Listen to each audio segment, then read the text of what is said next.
There. Ah, there he is. Hello, everybody. Welcome, Hey, lad, welcome. how are you? Good. Awesome. Great to see you. Dr. Remi, it's an honor to have you here. And we are going to start in a couple of minutes here. Thank you, Michael and Alex, for joining. So this meeting is recorded, so we will have an opportunity to translate and radiate it to the whole negotiation practice community. And today we have an honor to speak to Dr. Remi Smolinski. And I would like to introduce you to Dr. Remi. So Remi Smolinski is a negotiation professor at HHL Leipzig Graduate School of Management. I hope that I pronounced it correctly. And in his research, he has focused on the theory and practice of negotiation, especially in the international environment. He graduated with PhD from HHL Leipzig Graduate School of Management in the field of international negotiation and was a visiting scholar at the Harvard's program of negotiation and Tufts University of Fletcher School of Law and Diplomacy. Dr. Smolinski has published numerous specialist articles in peer-reviewed journals and hosts a popular podcast on negotiation, which we'll be touching on a little bit here. And in addition to his academic career, he has extensive experience as a senior executive, management consultant, coach, and trainer.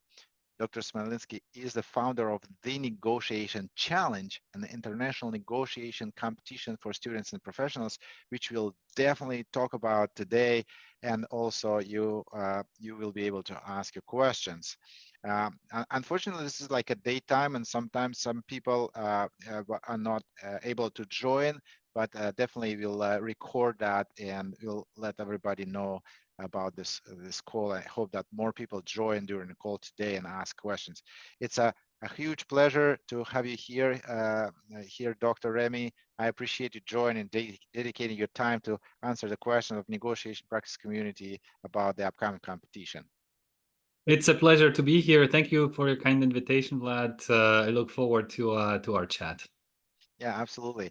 And the first question I would like to ask you is, how did you find negotiation to be your passion? How did you come to your realization and making it as a purpose of your life to be a negotiator?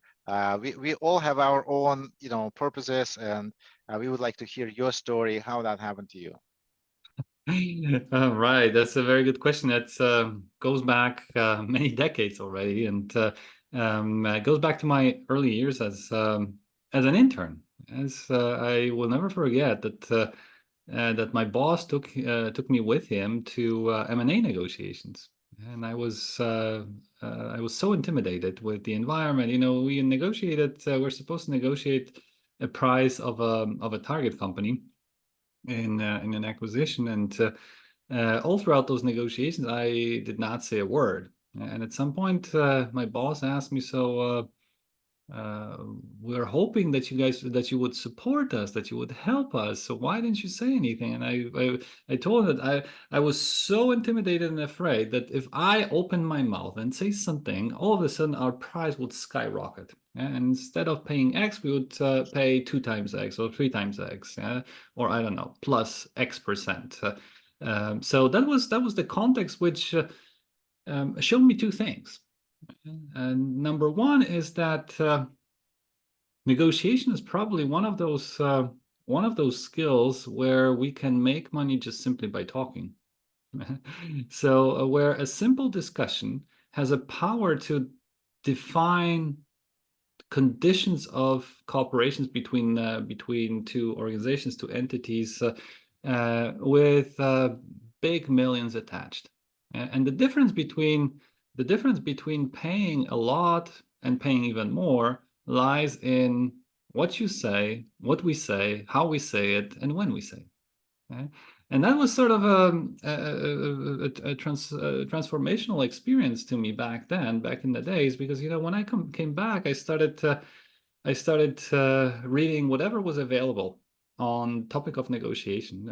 I thought to myself, this is not going to happen again. Yes, you will be prepared, and you will learn how to do it better, yeah, or how to do it. Well, I didn't contribute at all in the first in my first session. Yeah. And this is exactly what happened. Started reading books, getting more into the topic, and at some point, it ended up in I ended up in a doctoral program, and where I was fortunate to find like-minded people, come across like-minded people all over the world, and that. The passion that ignited in that meeting, yes, through this negative experience, yes, the experience of my ignorance is still burning somewhere in me. It's still somewhere in there.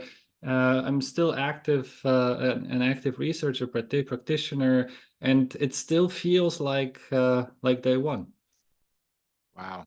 Yeah, so negotiation appears to be such a huge field that it's not like you could scoop all of it in a few years and say, okay, I'm a great negotiator now. I don't need to learn anything more, right? So there's always room to improve. Yes, indeed, and the size of the field can be maybe not so much measured, but indicated by a few aspects. Yes. Now, number one is the broad applicational context. Starting with, let's say, our interpersonal relations in our families and friends, yeah, and then continuing throughout business or yeah, business relationships, and let's say ending with the relationships between countries. So diplomacy, right? There are various approaches to negotiations. Yeah, there is a more game theoretic approach, mathematical approach. There are psychological approaches. So it's an interdisciplinary science. Yes. So when we magnify on one axis, let's say application areas, and then on the other um, angles at which or scientific lenses through which we can look at this activity, we get a huge matrix with a lot of fields. Yes, and this is one of the reasons. And second, second, it's still the complexity of this activity leads to the fact that it's very hard to determine one-to-one relationships between action and result, which meaning do this and then you'll be great. Yeah? Because typically what we get from our research is do this in a particular context with a particular person, and then you might get that, eh? Which is much more difficult to learn and apply, as the contextuality of uh, of predictions or prescriptions in negotiation science leads to the fact that some people think, well, it's almost like it's not science at all. It's almost like an art. It isn't. Yes, it isn't. We know a lot about these causal effects between behavior and effects of the behavior, but it still remains difficult to apply, and that's why since the 80s or 90s, many people consider negotiation to be partially science, meaning a set of causal relationships between behaviors and their outcomes. But some still say it's an art, meaning you have to listen to me because I'm the only one who, I mean, not me myself, but as an example, you have to listen to me because I'm the only one who's able to teach you how to do it properly. Yes, how to know exactly what to apply and when to apply it. It's not that simple usually. Yeah, yeah, it's fascinating that at some point negotiation and influence started to become a science, and we Right. started to derive the certain rules there and explain it scientifically why one thing causes the other. At the same time, there are so many variables, Yeah. especially if you keep it, take it on a large scale. So for example, if I want to buy a car, it's a negotiation with a very short span. But if you're talking about like, I would like to become a CEO of the company, it's a much larger endeavor. But if you look at this internationally, it's the consequences that you cannot even predict. Like, what will happen if you impose an a 25% increase in our commissions for the import? Like, how does it improve, change the landscape of the economy? How does it change the landscape of the collaboration between different countries and their political scene? It becomes like a chess game with thousands of different uh, you know thousands of different pieces on each side. There's so many players there, and everybody have their own interests. And we don't have a lot of people who come here to talk about the science of it, especially international. I'm wondering, what are you're pretty much the first person who come here to say about your experience about international negotiation. What are some of the specific of international negotiation from your point of view?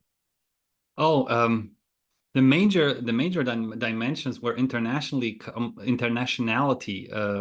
kicks in as is culture. As that's probably the most interesting and most intriguing part. And culture, let's say in the 80s and 90s, there was a huge wave of research on trying to understand what culture is and how it influences our capacity to negotiate and capacity to understand each other. And first of all, there's a slight challenge with understanding what culture is, because it's if we look at it, definitions vary. And let's say the most interesting one is basically it's everything, everything that makes us who we are. Yeah? And when we define culture like that, yeah, well, we run into a difficulty that it's extremely hard to capture. We know that it influences our negotiating behavior, but it's extremely hard to encapsulate the impact of something which is defined so broadly, and it's hard to delineate from other aspects let's say what I learned, right, rather than how I understand things, how I translate, how I apply certain aspects. So internationality of a negotiation process reflects itself in the culture, and culture has this pervasive impact on how we behave also in a negotiation context. The problem is only with delineation of which parts of our behavior come from culture, and which don't. Well, in the broadest definition, everything does. But if everything does, it means that it's culture that determines how we negotiate in any context. But that's just one aspect, which is extremely has been has been investigated quite intensively.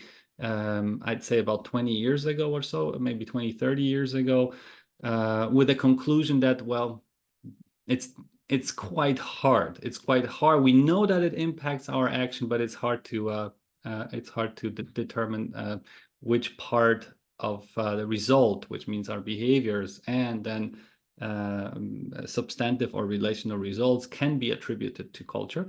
The other aspect of international negotiations is the complexity of the subject matter. Okay? Typically, if let's say the parties come from completely different cultural backgrounds, yes, it's rarely a sale of a car, yeah, or an asset sale transaction. Typically, we're talking about more complex relationships. Yes, so we're talking about trade agreements. As we're talking about accession to certain structures. As we're talking about peace negotiations, right? Which all of which have a lot of issues that need to be settled. And so I did some research many years on the accession negotiations to the European Union. Yes, and those negotiations were spread over 2, 3, sometimes even 4 years, span over 4 years. And and refer to, I think, like 20 or 30 chapters. Chapters meaning property law, meaning fisheries, meaning agriculture, meaning defense policy, and so on and so on. So it is such extremely complex issues times 30. Yes, 20 or 30, depending on let's say the wave of accession. And that's the other dimension which makes those international negotiations extremely complex. Yes, also on both sides were people with their legitimate who represented legitimate interests, but and that's number three, all of them negotiated on behalf of their constituencies. Yeah? Hmm. So political parties, countries, governments, ministries, right? Which was not a one-to-one relationship, but it was a hierarchical relationship over multiple levels. So the chief negotiators or the people responsible for each chapter reported to a certain minister, and at the same time to the chief negotiator. The minister reported to the prime minister. Prime minister had an obligation or a mandate from the parliaments, and so on and so on. So that's a multi-layer complexity in the structure of interest on both sides, and also on the EU side, right? The EU was represented by the chief negotiator who had his team, but at the same time, chief negotiator represented another entity, which was the Council of the EU, right? So that's where the complexity comes from: culture, complexity of the subject matter, and typically a multi-layer complexity of the interest structures on both sides. Yeah, wow. This is, it does sound really complex, and it sounds like it's a high cost for mistake. So you can't really afford to kind of wing it. You actually need to have teams of people who are really looking at that very closely, and everybody have their own role, and they should be expert in their role. They should be expert in the area that they are responsible to, and that's why certain negotiation take years and months to pull out if they go on an international level. Like for example, our current ongoing negotiation about Ukraine crisis, and how different countries provide help and provide the certain assistance to Ukraine, and how they should coordinate, and how you know one decision affects the other. It's very impressive that some of the people say like, oh, it's happening very slowly, but it's impressive to me how people could agree and make this agreement, uh, you know, uh, and kind of change course more, if you would, change course and achieve the consensus of doing certain things, um, in in a matter of weeks sometimes. It's amazing. So and with the political landscape changing at the same time, it's very impressive, very impressive. So probably a lot of people like you, Dr. Remy, involved in that, those kind of things, and doing their work that is invisible to everybody, but they actually contribute a lot into success, overall success. Yes, that there are many extremely complex international negotiations going on right now. So, for example, climate negotiations. Mhm. Yes, involving almost 200 countries. Yes, of course, Yeah. divided in certain coalitions to represent to gather the interests or to manage the complexity as well.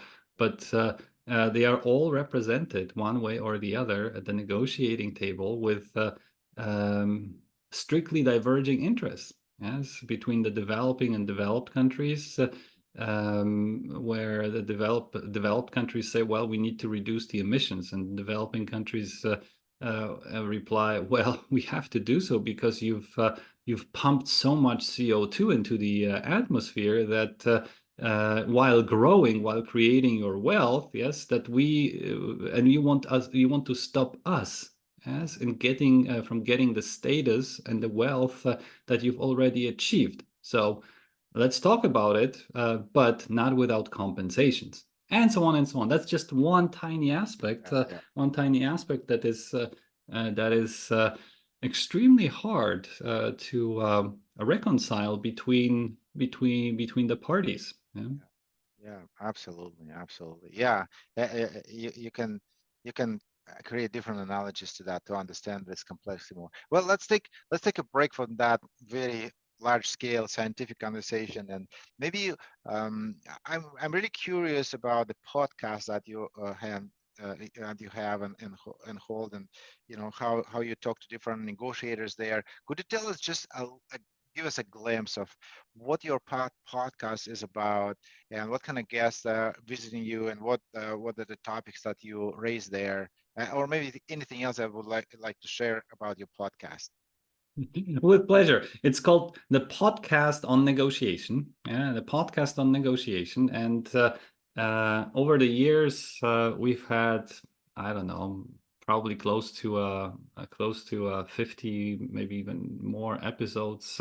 I try to record at least once a month with a guest who somehow has an inspiring story to tell. And so, for example, last week. Last week we had Beth Yoshida Fisher, yes, who is a professor at Columbia University, and she is running a program, a master's program on negotiation and conflict resolution, and she was introducing her book about about women called New Story, New Power. So we have we've had a few of those. We have had a few colleagues who talked about their recent publications. We had Mark Raffin talking about called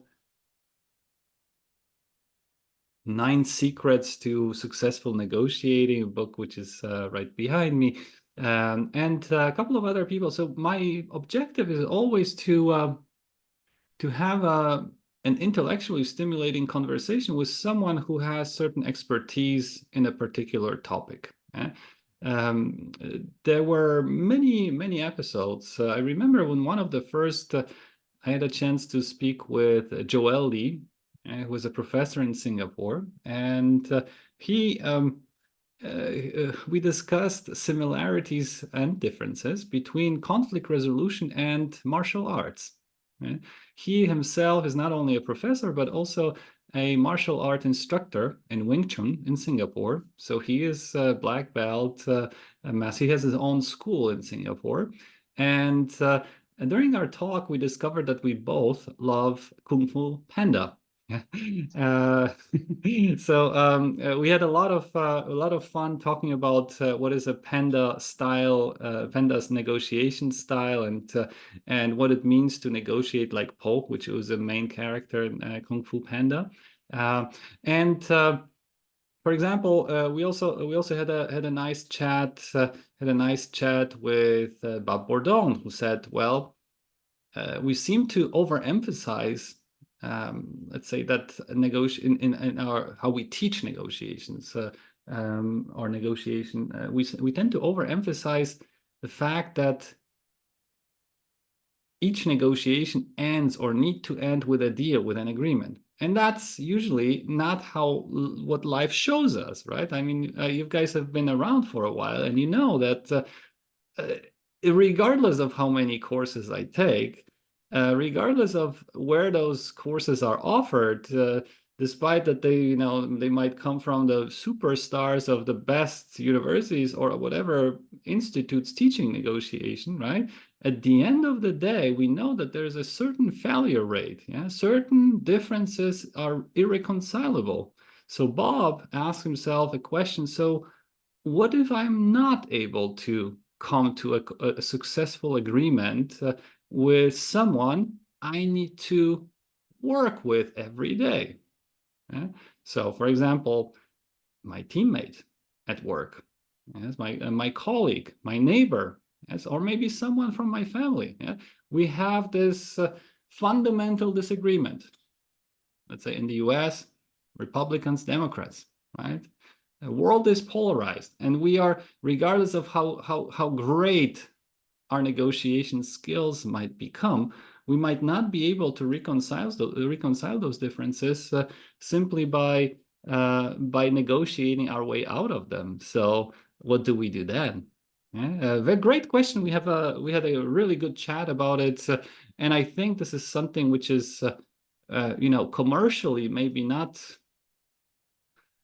strongly underemphasized, right? Because tell me which professor stands up and shares a link post, say, "Well, I teach you how to deal with unsuccessful negotiations." Yeah.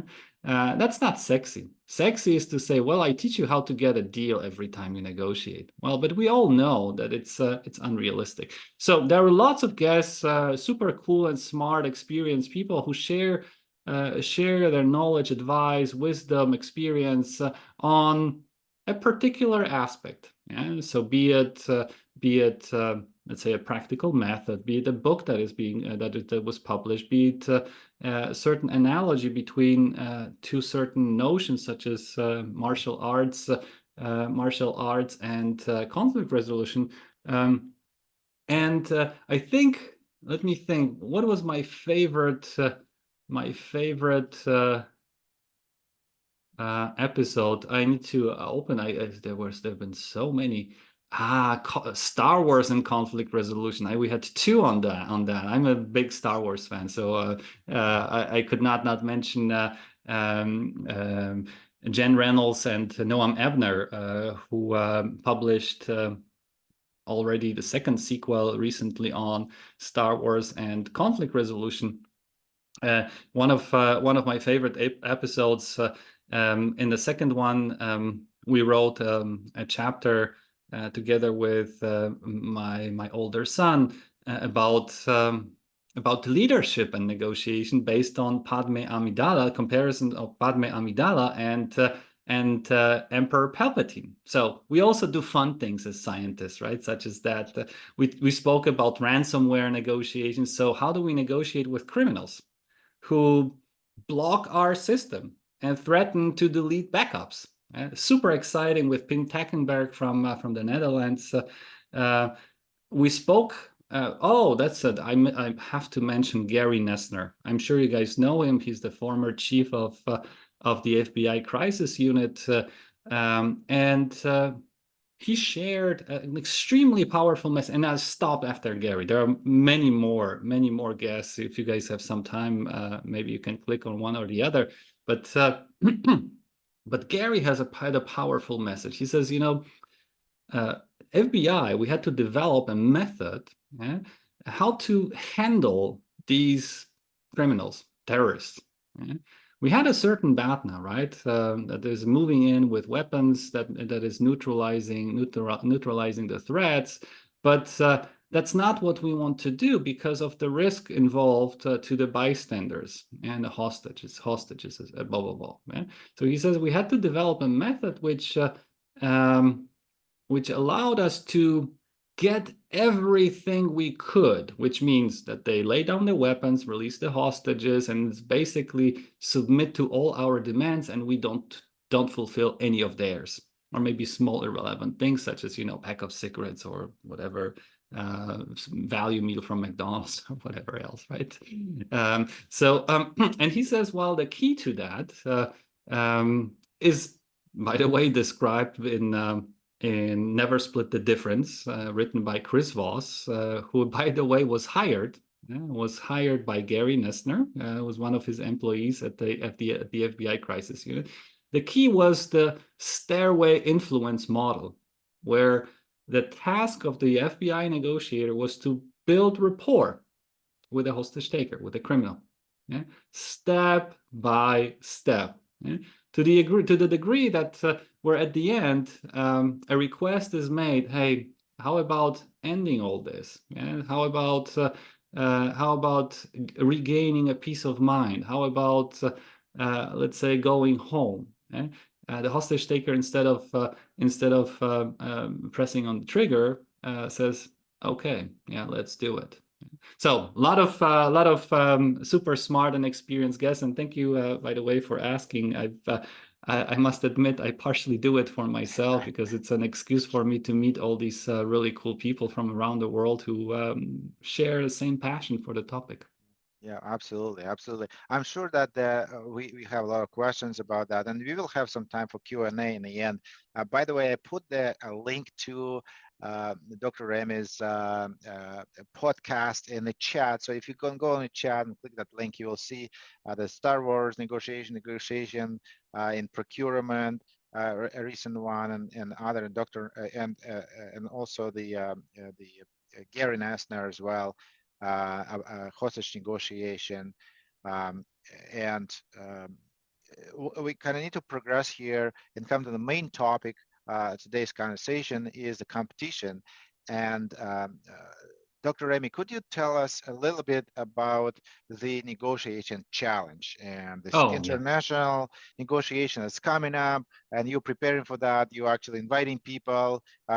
We actually want to try our chances as well. We want to understand what it is about, how we get involved and stuff. So maybe you can give us a little bit of perspective here, and then it will be Q&A. Thank you. Oh, absolutely, Vlad. So let me share the link here in the comments. It's professionals.thenegotiationchallenge written together.org. It's how it all started. Well, it started with an observation that negotiation is a skill. As most of us would probably agree that it's just like, playing piano, or you guys play baseball or football, right? We tend to do more soccer here on the continent. But anyway, regardless of what it is, I played volleyball for almost half of my life. But regardless of what it is, we can become better. Yes, talent plays a role. Some of us learn faster. Some of us learn maybe a little bit slower. But I think what unites all these activities, or by definition, all skills, is that through repetition and structure feedback, we can get better. Well, and since people smarter than much smarter than me said, well, negotiation is one of those skills. It has profound implications. It means that we need to be able to we need to be able to measure it, and number two, we need to be able to compare the performance of two people in a similar or analogical situation. Yeah? And that's that observation led us to the first setup. It was many years ago. So TNC, our competition, is very old, probably one of the oldest out there, and and what we do is we put individuals, yeah, in a certain synthetic negotiation setting. And we call it a negotiation round. Yeah, so at the beginning of the round, let's say on Monday, all teams participating get their instructions. Yeah? They are usually divided into two groups.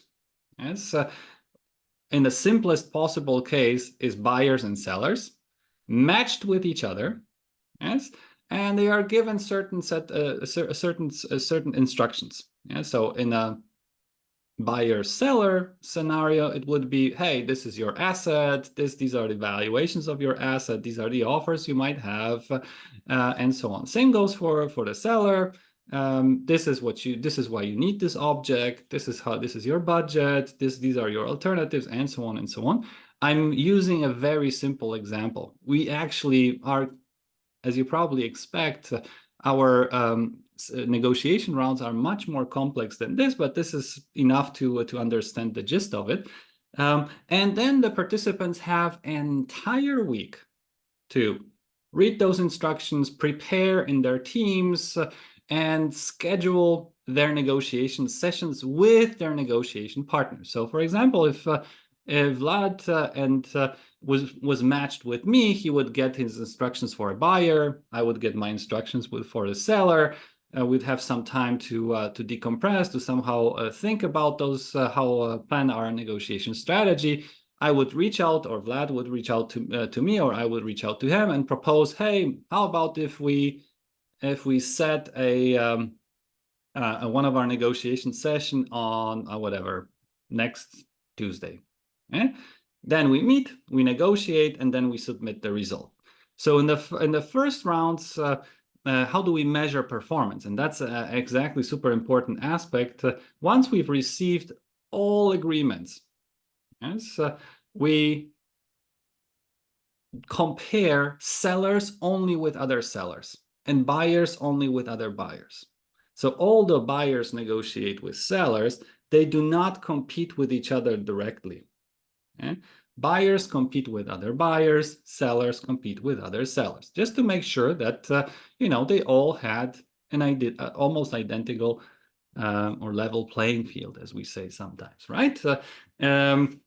What else we consider? There's another dimension that we consider also. It's not only the result, it's not only the substance, it's also the strength of the relationships, and that a buyer, or the relationship that the buyer was able to build while negotiating the best possible agreement with the seller. So how do we do that? We use a survey questionnaire at the end of the negotiation, which teams fill out, where they evaluate each other. So the seller evaluates the buyer evaluates the seller, and we combine these two pieces of data. Number one is the substantive agreement. Number two, the evaluation obtained from the negotiation partner, and compose a ranking. Actually, two rankings, as you probably suspected. One ranking for the buyers, the other ranking for the sellers. And this is how teams obtain their points at the end of each round based on the place in that ranking. And then we do it 4 times, 4 weeks in a row. It takes about, I'd say, 2-3 hours per week per round, maybe closer to 2, not 3. Yes, to read, prepare, negotiate, and submit the outcomes. So it's doable, regardless of how busy we are. We can always squeeze 2 hours within almost a week. Yes, between Monday and, I think we said for next year, we said between Monday and Saturday. Yeah, so almost a week, 6 days. It's almost doable. Complexity, we try to calibrate the complexity so that it requires about 2 hour-ish. Yeah? We could make it a little bit more complex, but we have a lot of respect for your time. We have sometimes really important people from their organizations. We've had CEOs, we've had negotiation professors, we've had negotiation trainers and coaches, people who are entrepreneurs. Quite a few entrepreneurs, by the way, tend to enjoy taking part in the competition, and usually they do not have a big issue with carving out these 2 hours over the course of 6 days. One more remark, and then I finish or open it up for questions. We do it 4 times, but one of the rounds is observed by the judges. Yes, and in a round which is observed by the judges, we use a so-called negotiation competency model, yes, which lists skills, observable skills, or skills which have observable traits, to be precise, and mark their scores on the list based on their observation. So it's not only the outcome, it's not only the relationship, but it's also the process. So if we have an observer, if we have an expert who is watching, that expert is also judging the process. Those aspects of the process that we know from science that correlate with better outcomes. So this is how it works. It's a lot of fun because we have teams from all continents, usually. Last year, we've covered all continents, and very international, extremely competitive in terms of, you guys would be probably negotiating with people who know what negotiation is all about. It's highly unlikely that you would have someone on the other side who is a complete novice. Highly unlikely. And we already have the first we haven't even opened registrations, and we got already the first 2 teams from PwC, from PricewaterhouseCoopers. So I spoke with Deutsche Bank yesterday, and they will be also sending, I think, 2 or 3 teams. They have their own so-called, what is it called, negotiation office, and use TNC to practice a little bit and to check, let's say, not to get rusted in terms of their own skills. So a lot of fun. We're gonna have international participants. I hope you guys will join us as well.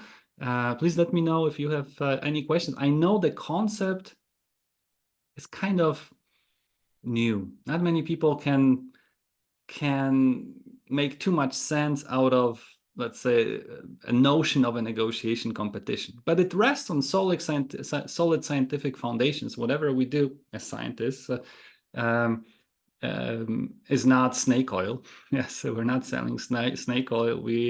Everything we do is based on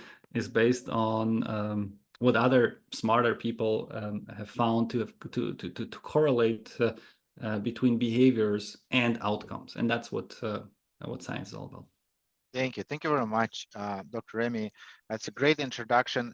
And for all the people who will watch this video and recording, I will put the links to the negotiation podcast on negotiation, to be more precise, and the negotiation challenge, the competition links close to the video. So you will be able to click on them and check it out and join. There's a button join there on the TNC, the negotiation challenge. So you go to the website, it has full information there. So please check it out, read more about this, join as your time permits, as your budget permits. And hopefully, Dr. Remi, you will join us for other conversations in the future and give us more perspective of what you're working with. And now I would like to open the time for questions. If anybody have a question to Dr. Remi, please. I see that Alex, you have a first question. Please go ahead. Thank you very much for this presentation, Danke sehr.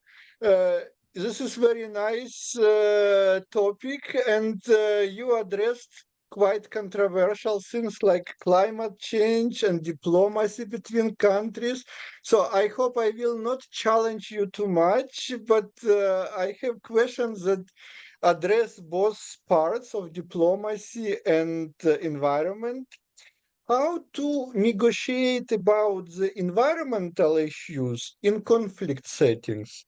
For example, let's think about cases like Vladimir mentioned about the war in Ukraine. As you know, the annexation of the Crimea happened also partly because of war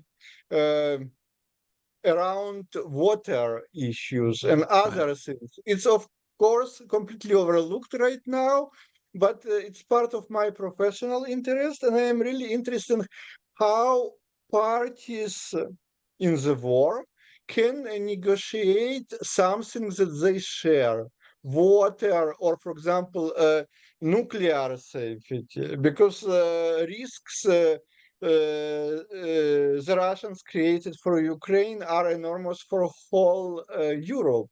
And, it's still ongoing war, and how parties like even the European Union can negotiate nuclear safety for Ukraine and for themselves. Thank you. Yeah, Alex, this is a very highly relevant question, and thank you for asking it. Do we have 2 hours or 3 hours for an answer? So let me share just a couple of very quick comments on this. So when it comes to conflict negotiations, such as or conflicts as such, like we are experiencing not too far from here, around the corner almost in Europe, between Russia and Ukraine. We have, I think there have been already a few attempts, yes, to sit down at the negotiating table and try to reconcile the interests of the parties. Well, what Putin wants is irreconcilable, at the moment at least, irreconcilable with what Ukraine is able or willing to accept. Yes, meaning Putin is interested in territorial concessions, and Zelensky responds that Ukraine, that he is interested in territorial integrity, including Crimea from 2014, right? And this seems to be irreconcilable for the moment. Yes, and I certainly hope that this conflict, like almost all conflicts before, will achieve the moment, so-called the moment of ripeness. Yes, the moment of ripeness, the concept of conflict ripeness is kind of old already, but I think it shows that at some point the conflicted parties get tired of the shooting, get tired of the poverty, get tired of life loss, and all those negative consequences that are typically connected with military or violent conflicts. Yes, the most recent success was the negotiation in Colombia, yeah, between FARC, the representative of the FARC guerrilla forces, and the government headed by President Santos, who got a Nobel Prize later on for this. And by the way, the conflict that we're talking about in Colombia dates back to the 50s and 60s. Yeah? So we're talking about decades of fighting. Yes, decades of fighting. Hundreds or thousands of people lost their lives in the process of in the course of this conflict. And until recently, the parties didn't even think that it was possible to reconcile those interests. But it ended up as reconcilable when the conflict has reached a certain level, when the parties got tired of fighting. Yeah? So, and President Santos was very smart in how he approached this issue, because he said, well, apparently you guys have legitimate demands, so let's talk about them. Let's sit at the table. We'll respect each other. You guys will tell us what you want. We will listen. We'll tell you also what we want, and we'll try to work out solutions that work for you and for us, right? And it's despite certain difficulties with the approval of the agreement by the parliament, eventually it was approved by the preceding government of President Duarte, and that made Colombia a peaceful country. Well, there's still some fighting, because not all guerrilla groups have laid down their weapons, but it was unheard of as 10 years ago. People thought it would go on forever. It didn't. At some point, it stopped at the negotiate, or as a result of successful negotiation between the parties. I strongly believe that the war in Ukraine will not last forever. Yeah? At some point, the parties will sit down at the negotiating table and start thinking about solutions. I know that there is some pressure on President Zelensky to consider concessions for peace for land, in the form of peace for land. I think no one can dictate it to him. That's a matter of Ukraine. Yeah, that's a decision that only Ukraine can make. Yes? And at the moment, they are not ready to make it, because it would be institutionalizing, let's say, violent attack, or the consequences of a violent attack. And I think we all remember what happened in the end of 30s with Hitler and Chamberlain. Yeah? Chamberlain says, we are not going to die for Czechoslovakia. Land for peace. Hitler got Czechoslovakia without firing a single shot, because he believed, or he insisted on getting it from the international community, and that's what Chamberlain agreed to. Yeah? Well, we know what happens later. Yeah? We need to think about what happens if we allow Putin to take a part of Ukraine. Yeah? Well, will he stop there? I'm not going to answer this question, but it's I will leave it up in the room for you guys to think about it. Yes, what happens if we legitimize the consequences of a violent attack? Will that not be encouraging for the attacker to repeat it at some point in the future and say, well, if you want me to stop, give me more? We've lived it. We've lived through it. We've lived through it, and we remember what happened in the 30s. It never stopped. It went on until somebody, in that case, it was Poland, in September 1939, said, no, we're not going to give you Gdańsk, which is, city in the northern part of Poland. You're not going to get it. Yeah? It had a status of a free city, which means it was governed by the German minority and the Polish minority living in it. But Hitler wanted to appropriate Gdańsk as well. And Poland said, no, you're not going to get it. And this was what started the Second World War. Second World War ended as well. Well, it ended not a negotiating table. It ended in a devastating half of the world. Well, maybe even more than half of the world, killing, I don't know, 1 or 200 million people, if I remember correctly. But I hope we're smarter than that. But here, I wish I had a solution. I wish I had a solution, but here, as much as I wish and want the peace to be reestablished in Ukraine, I cannot recommend what some of my colleagues, or cannot support what some of my colleagues recommend, and that is concession, peace for territory. I don't think it's going to work. We've had it in the past. It never worked. Yeah. So I don't have an answer to your question.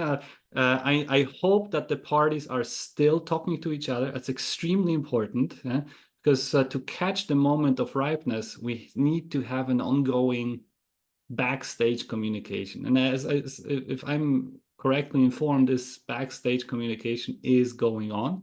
They don't love each other, they don't like each other, but they still talk to each other, and that's good. At some point, I strongly believe there will be a window of opportunity, and the conflict will be resolved with peaceful measures. Yeah, thank you. Thank you very much, Dr. Remi. I think that the great expanded answer to the question about the strategy of how to negotiate for the nature and the global ecology while ongoing conflict. And I would like to take the question from Freddie. We have another 7 minutes, so maybe Freddie, you can answer your question, and then we'll wrap it up. Be easier, maybe that. So my question is, who does better on that negotiation challenge? You mentioned that you have different people, maybe crisis negotiator, procurement, mediator, diplomats.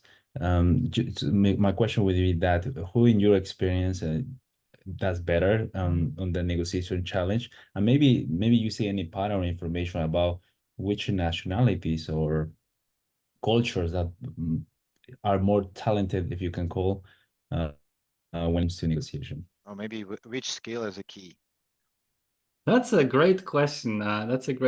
Freddie. Let me reflect upon the winners of last year's. I think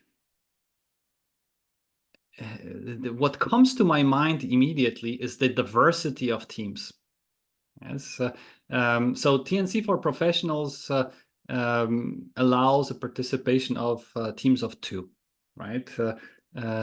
And it seems that the more diverse the team, the better they perform. And let me share my hypothesis. We haven't studied this, but there are some results which point exactly in that direction. It is extremely difficult to cover, for an individual, to cover a full spectrum of negotiation skills. So some of us tend to be better in building relationships or are more empathetic, and therefore, they get a little bit less in terms of the substance. Some of us tend to be better in claiming value or value engineering, but then they might forget, or let's say be not as good in building relationships.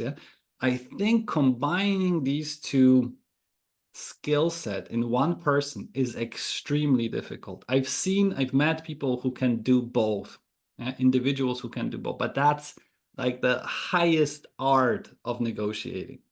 Not many people can.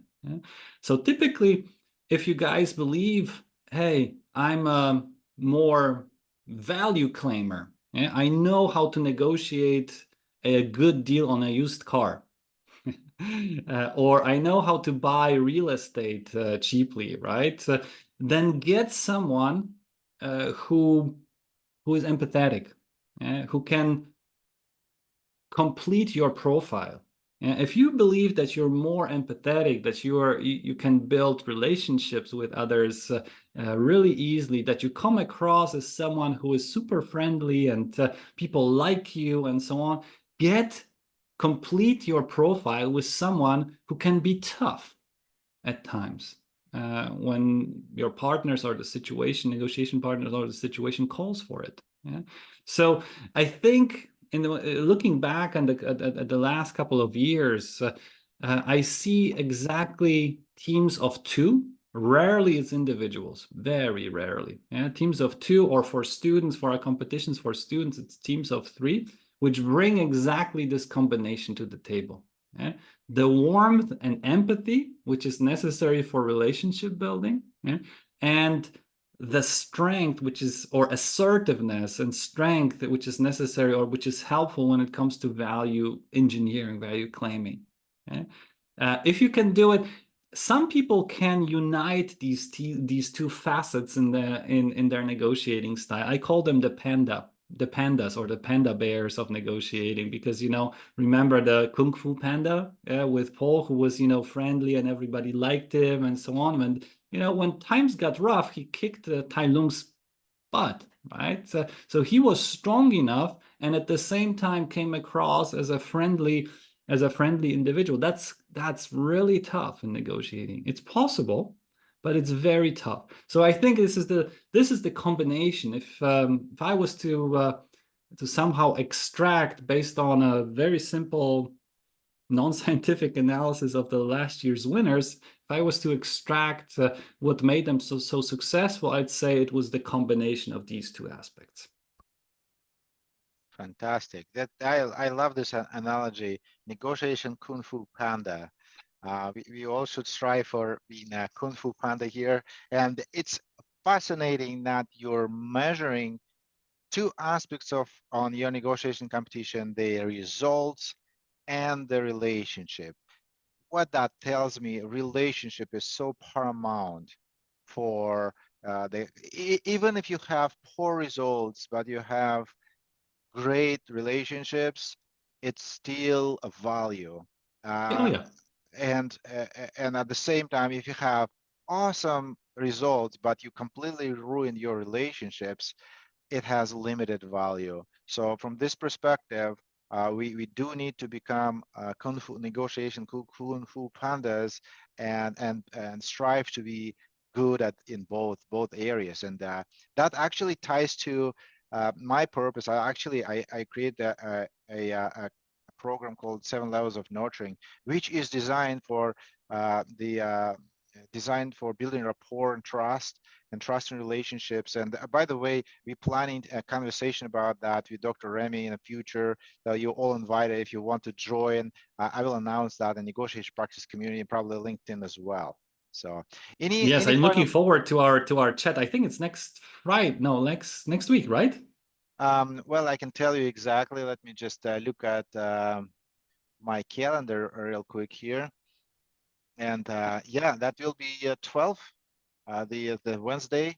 Yeah. The June 12th. So at yeah, 11. Looking forward to it, Vlad. I will shoot out a heads up on our LinkedIn profile. You guys, please make sure that we get connected. Please stay in touch. It was a great honor to share some of my thoughts with you today. Awesome, fantastic. Thank you so much, everybody. Stay in touch, join negotiating practice community, and join the competition, TNC. Very exciting event coming up. All the best for you, and have a wonderful weekend. Bye-bye. Thank you so much. Have a great weekend. Thank you. Bye-bye.